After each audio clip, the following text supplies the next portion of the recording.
Hello बच्चों, चलिए प्रश्न पढ़ते हैं। किसी कण के त्वरण का परिणाम फ्रेम S1 से देखने पर 4 मीटर प्रति सेकंड वर्ग है तथा फ्रेम S2 से देखने पर भी 4 मीटर प्रति सेकंड वर्ग है। चार विकल्प दिए गए हैं बच्चों, बताना है कौन सा विकल्प सही है। तो आइए बच्चों, प्रश्न के लिए सर्वप्रथम मुख्य उदाहरण की चर्चा करते हैं। मुख्य उदाहरण तो देखिए बच्चों, अगर समांतर चतुर्भुज का नियम देखा जाए सदिश में,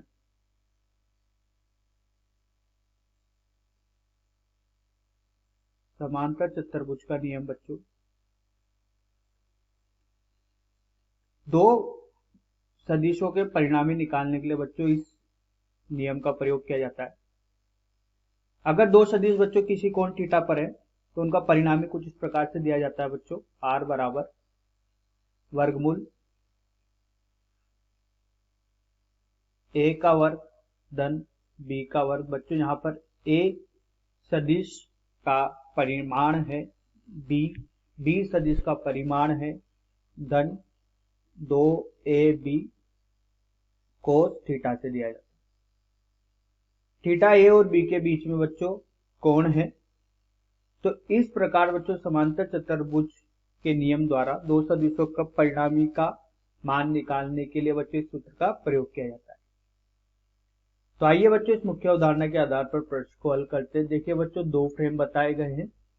अगर S1 से देखेंगे भी तो त्वरण का मान 4 मीटर प्रति सेकंड वर्ग और S2 से देखने पर भी 4 मीटर प्रति सेकंड वर्ग। तो बच्चों यहाँ पर समांतर चतुर्भुज का प्रयोग करते हैं, ठीक है।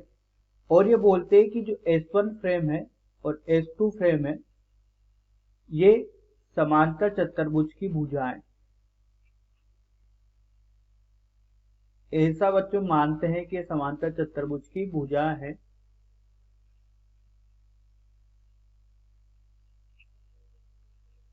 इसको माना गया है बच्चों। अब देखिए बच्चों, यहां से दोनों फ्रेम से देखने पर दोनों के त्वरण बराबर हैं, ऐसा प्रश्न में बोला गया है। और दो सदिशों के बीच में जो कोण वेरी करता है, कोण बच्चों यहाँ पर बदलता है, वो कहां से कहां तक बदलता है।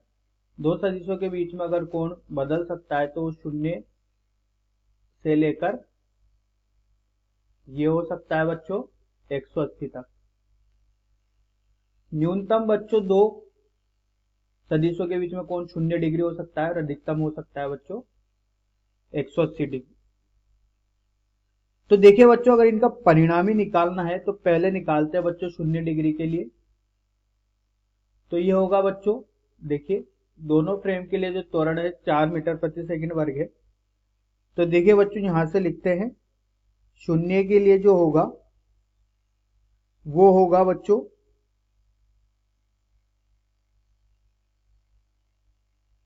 4 का वर्ग धन 4 का वर्ग धन 2, 4 गुणे 4 बच्चों मुख्य उदाहरण का सूत्र प्रयोग किया है, कोस 0 डिग्री। तो कोस 0 का मान कितना होता है बच्चों? कोस 0 का मान होगा बच्चों 0, ठीक है। तो देखिए बच्चों, यहां से कोस 0 का मान 0 हो चुका है, तो उत्तर मिलेगा। तो बच्चों देखिए, कोस 0 अंश का मान बच्चों 1 आएगा, और माफ कीजिएगा बच्चों, यहां पर ऋणात्मक चिन्ह आएगा, यहां पर बच्चों ऋणात्मक चिन्ह आएगा। तो देखिए यहां से हल करने पर जो मिलेगा, ये मिलेगा बच्चों परिणामी, इसका मान 0 मिलेगा। अगर देखिए बच्चों यहाँ पर 180 अंश की बात की जाए तो अगर इसका परिणामी निकालते हैं तो देखिए ये होगा 4 का वर्ग धन 4 का वर्ग ऋण 2 गुणे 4 गुणे 4 बच्चों यहाँ पर गुणा आएगा कोस 180 अंश। तो हल करने पर बच्चों ये मिलता है 8 मीटर प्रति सेकंड वर्ग। अब देखिए बच्चों, यहां से एक एक करके विकल्प देखते हैं। दोनों फ्रेम नीचे एक दूसरे के सापेक्ष विराम में है। बच्चों ये गलत है।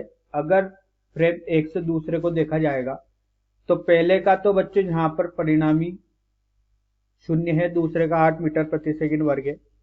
तो बच्चों यहां से ये विकल्प गलत हो जाएगा। अगर दोनों का बच्चों यहाँ पर एक दूसरे के सापेक्ष देखेंगे तो ये विराम में ना होकर कुछ ना कुछ वेग से ये चल रहे होंगे।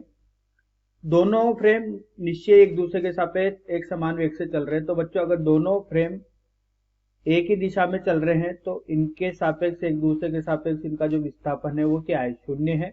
ठीक है, तो एक दूसरे के सापेक्ष यहाँ पर विस्थापन शून्य है, तो बच्चों ये एक समान वेग से नहीं चल सकते बच्चों। इनके लिए इनको क्या करना पड़ेगा, एक दूसरे के विपरीत चलना पड़ेगा, जिससे इनका विस्थापन ज्यादा होगा और इनके बीच में वेग आएगा। तो बच्चों ये विकल्प भी गलत हो गया। फ्रेम S2 का फ्रेम S1 के सापेक्ष त्वरण शून्य, या तो शून्य या नहीं तो 8 मीटर प्रति सेकंड वर्ग है। तो बच्चों ये विकल्प भी गलत है। फ्रेम S2 का फ्रेम S1 के सापेक्ष त्वरण शून्य से, ये एकदम सही है बच्चों। शून्य से कहां तक जा रहा है बच्चों, 8 मीटर प्रति सेकंड वर्ग के बीच में कुछ भी हो सकता है। तो बच्चों यहाँ से जो विकल्प सही हुआ है, चौथा विकल्प सही हुआ। आशा करता हूँ आपको यह समझ में आया होगा। धन्यवाद।